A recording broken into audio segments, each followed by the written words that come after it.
Vous connaissez sûrement ce refrain. Il s'agit de l'air des Gitanes, un des tubes de la Traviata.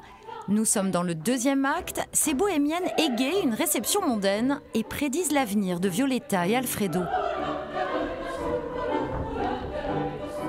Quelques jours avant cette Générale Piano, les choristes ont plusieurs séances de chant, des répétitions organisées quelques étages au-dessus de la salle de spectacle.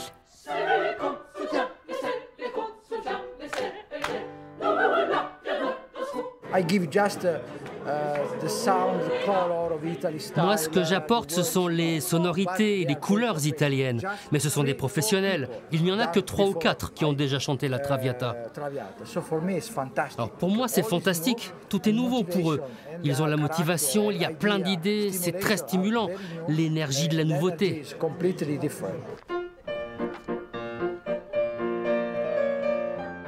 Libiamo, autre refrain célèbre de cette œuvre.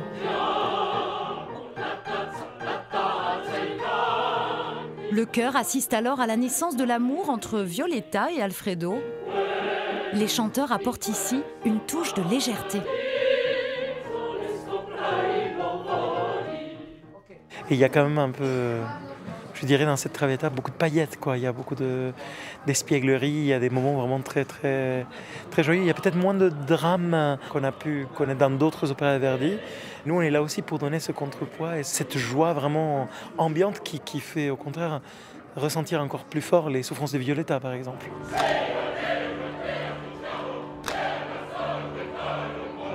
Cette tonalité plus dramatique s'annonce doucement par l'air des matadors notamment.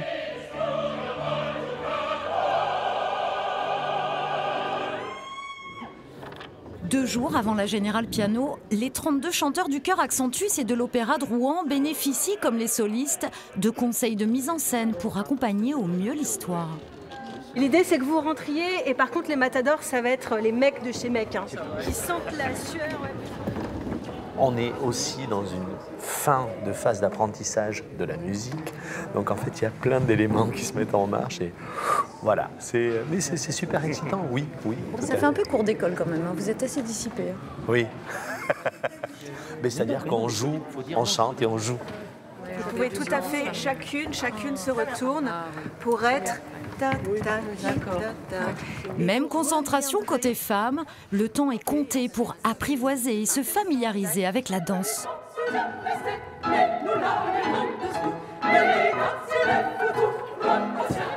Se situer les unes par rapport aux autres, retrouver en plus là on a des chorégraphies, donc oui, caler ça sur la musique, les paroles, effectivement, ouais, les claps au bon endroit, les pieds. On est toutes solistes dans la tête. On chante toutes d'une façon soliste et c'est chacune qui apporte sa couleur et sa finesse ou sa vivacité, etc. Ce chœur, pétillant comme une bulle de champagne, va disparaître au troisième acte pour une fin d'opéra lyrique centrée sur Violetta et sa plongée dans la solitude.